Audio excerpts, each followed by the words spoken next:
Ainda nesse assunto, a gente vai conversar agora com o especialista em relações internacionais, Manuel Nabais da Furriela, que gentilmente atende aqui a Jovem Pan. Professor, o Papa Francisco falava num tema que é muito caro ao senhor, que o senhor tem muita familiaridade, que é a questão dos imigrantes. Tanto que a primeira viagem internacional dele foi à ilha de Lampedusa, ilha considerada e muito notória pela presença dos imigrantes, uma preocupação muito forte do Papa com isso. Falou também na construção de pontes e menos muros também em algum momento do mandato anterior de Donald Trump. Qual é a implicação que tem o desaparecimento do Papa Francisco no dia de hoje no cenário internacional, nas relações internacionais? Como é que isso impacta, professor? Bom dia e obrigado mais uma vez. Bom dia a todos, bom dia, Nonato. Realmente, dentre as várias atuações representativas do Papa Francisco, nós tivemos também a questão relacionada aos refugiados, aos imigrantes que buscam melhores oportunidades, principalmente em países desenvolvidos, mas a gente tem a questão do refúgio, que é uma questão especial dentre aqueles que não conseguem continuar vivendo nos seus próprios países por conta de perseguições religiosas, por conta de perseguições políticas e, na maior parte das vezes, fugindo dos grandes conflitos internacionais, por serem civis que estão ali na linha de fogo. Então você teve casos notórios, como a guerra da Síria, a guerra civil da Síria, a guerra da Ucrânia com a Rússia, onde 2,5 milhões de ucranianos tiveram que sair do próprio país e, segundo o Papa Francisco, essas pessoas mereciam e merecem uma atenção especial. Então, realmente, há uma questão importante que agora, para o próximo Papa, ficará em aberto.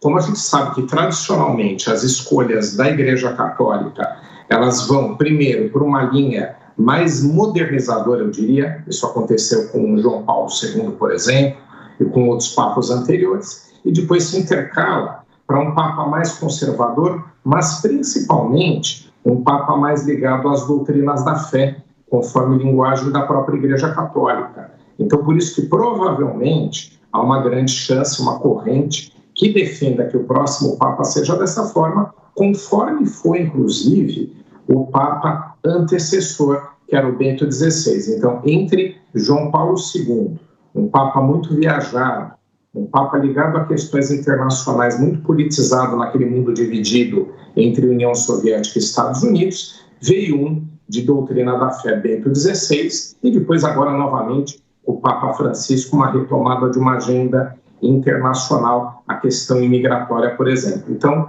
há grande chance de ser alguém ligado mais à doutrina da fé. Então, provavelmente, esse tipo de questão e outras internacionais podem ficar aí, digamos assim, órfãos de uma grande liderança internacional, levando essas questões em termos internacionais.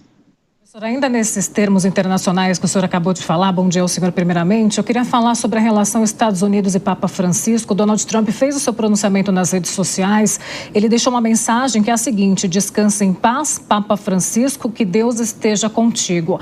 Mensagem curta, sucinta, não poderia ser diferente, professor. Realmente, lembrando que o Papa ele lidera, qualquer Papa, né, não somente o atual, né, uma grande legião de fiéis. Então, mesmo que o catolicismo tenha, em alguns países, diminuído a sua participação em termos de fiéis para outras vertentes religiosas, a verdade é que são aí mais de 1 bilhão de fiéis. Alguns estimam em 1,3 bilhão de fiéis. É a população da China, é quase a população da Índia. Então, em termos globais, no mundo onde há mais de 8 bilhões de habitantes, é ainda muito representativa essa quantidade. Então, esse é um dos aspectos. O outro é que é a única religião que tem um misto entre líder religioso e chefe de Estado.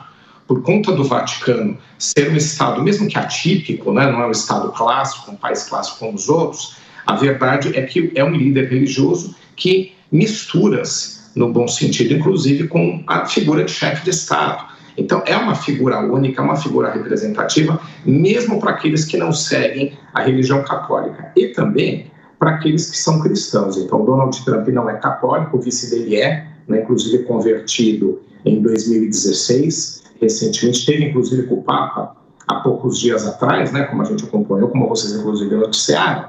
Então, ele é um líder também considerado para todo o cristianismo.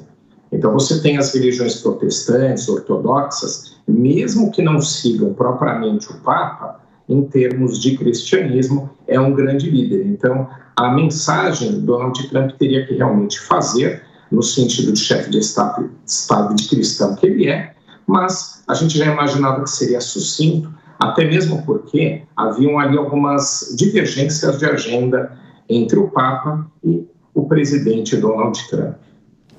Professor Manuel Furriela conversando conosco aqui nesta manhã e lembrando, né, que teremos o conclave posteriormente, com 80% dos cardeais eleitores tendo sido nomeados pelo Papa Francisco, o que pode favorecer uma visão mais ao encontro daquilo que ele pregava. E nós vamos mudar um pouco de assunto aqui, professor, porque ocorreu agora há pouco uma missa na Catedral Metropolitana de Buenos Aires, na Argentina, em homenagem ao Papa Francisco. Nosso comentarista Gustavo Segre tem mais detalhes a respeito desse evento na Argentina. E Segre, imagino que comoção também muito forte na Argentina por causa da morte do Papa Francisco. Não, Segre, bem-vindo. Bom dia para você. Muito obrigado, bom dia a todos. Sim, foi decretado 7 dias de luto pelo presidente Javier Milei, obviamente pelo fato de ter nascido na Argentina. O nome era Jorge Mário Bergoglio, o seu nome de batizado. E ele toma o nome de Francisco em função de que ele vinha de um segmento jesuíta. Sempre foi, de alguma forma, não criticado, a palavra não seria criticado, mas o povo argentino sempre observou com tristeza porque o Papa argentino nunca viajou para a Argentina durante seu papado. E o povo argentino sentia isso. Se atribuía a isso algumas questões de índole política. O Papa mencionava que não era que ele não gostava do capitalismo, mas que ele gostava de uma economia social de mercado. E de alguma forma, quando ele assume, em 2013, o seu papado, mostrou que poderia fazer um papado diferente. Ele resignou os aposentos do Vaticano porque considerava que ele ficava muito longe dos fiéis. E ele se hospedava no hotel em que os clérigos estavam.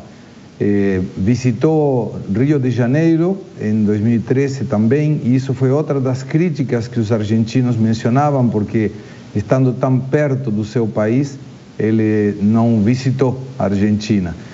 Sempre teve atritos de índole político, sobretudo com o presidente Javier Milei, Milei se referiu ao Papa como um Papa comunista. E, de fato, o Papa interveio em algumas questões políticas em que muitos dos católicos falavam que não era necessário, que ele não deveria se involucrar nesse tipo de situações. Mandou alguns terços para pessoas que estavam com problemas judiciais, sobretudo na América Latina, e sempre foi muito receptivo a receber pessoas de índole progressista e não tanto conservadores. Mas, fora isso, ele propôs um câmbio mais humilde na Igreja Católica. Isso é muito valorizado pelos fiéis. E na Argentina, obviamente, tem uma sensação de tristeza, porque tinha sido a primeira vez que um Papa na América do Sul, e especificamente na Argentina, tinha sido escolhido. Agora tem que aguardar 15 ou 20 dias para o conclave que vai determinar quem será o sucessor do Papa.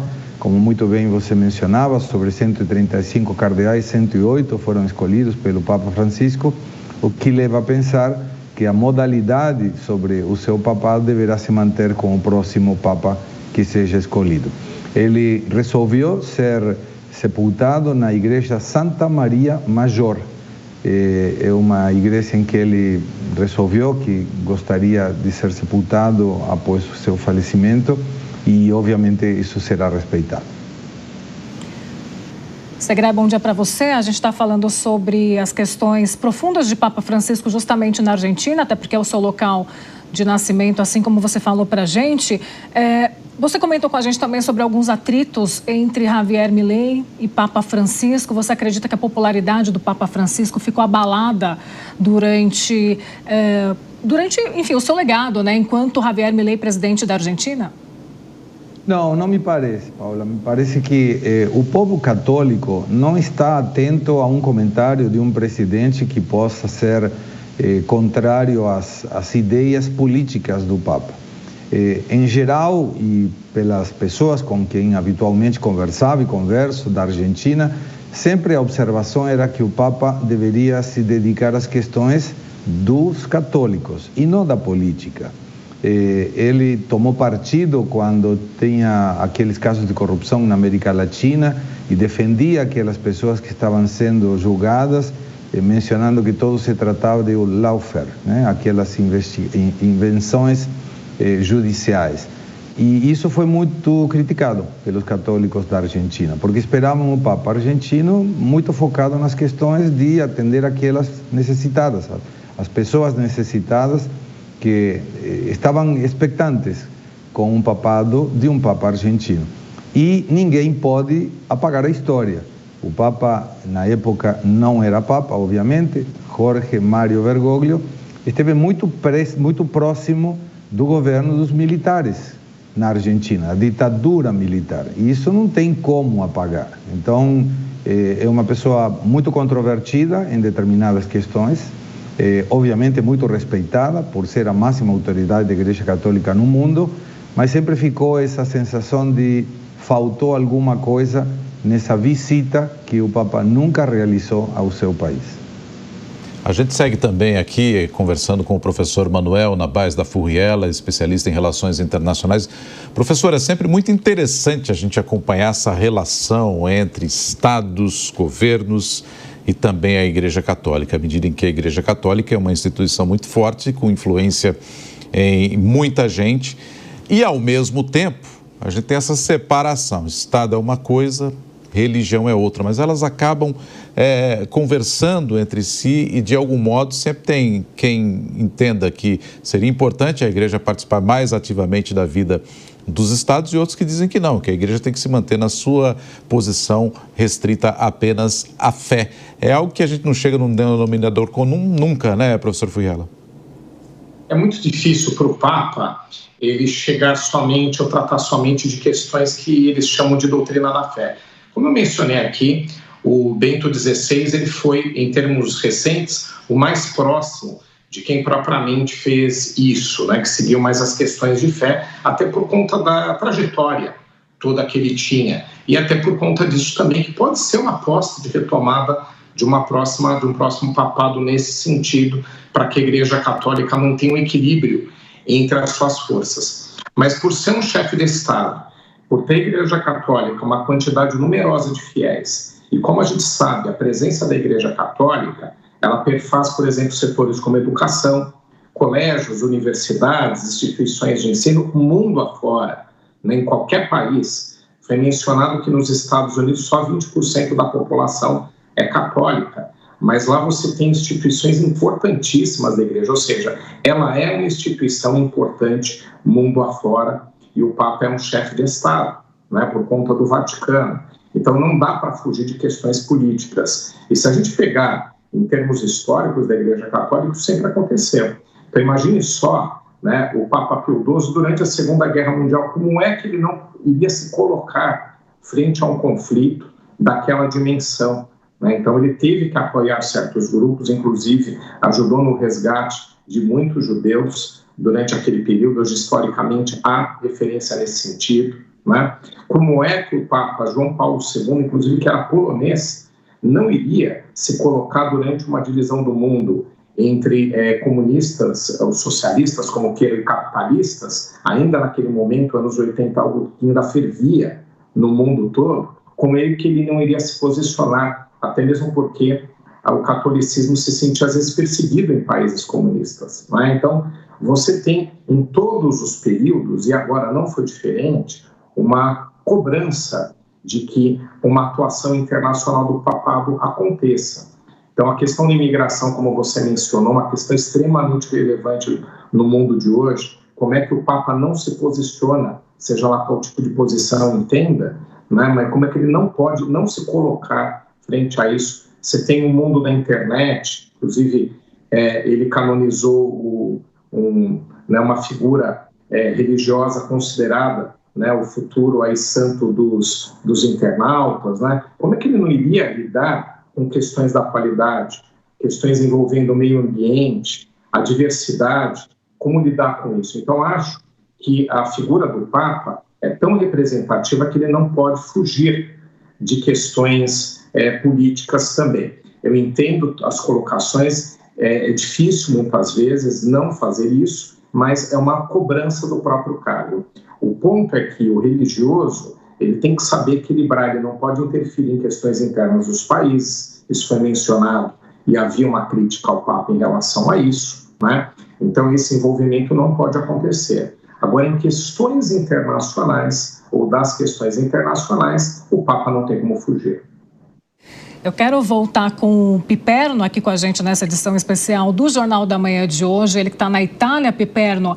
Quero falar com você que Papa Francisco, você sabe muito bem disso, você já trouxe aqui para a gente no Jornal da Manhã, era um fanático por futebol. Tem uma história interessante, Nonato, inclusive, que o Papa Francisco chegou a ser expulso de um vestiário do seu time de coração, São Lourenço, porque ele benzia os jogadores e o time oposto olhava aquilo como, pode dar um mau agouro, pode dar azar. Ou queremos essa bênção também. Exatamente, ou queremos essa bênção. Quero que você fale um pouco sobre essa figura de Papa Francisco aí em meio ao futebol. Liga também em relação a Pelé, Maradona, como que ele era ativo em relação a isso?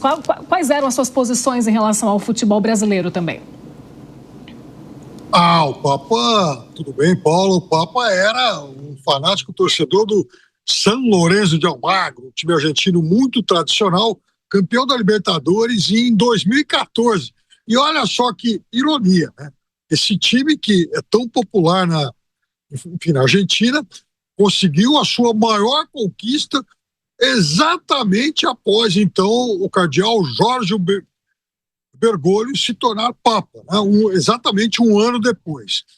Agora, Paulo, aqui na Itália já começam, né, as especulações sobre quem seriam os favoritos para suceder Bergoglio, para suceder o Papa Francisco como o grande líder da Igreja Católica Mundial.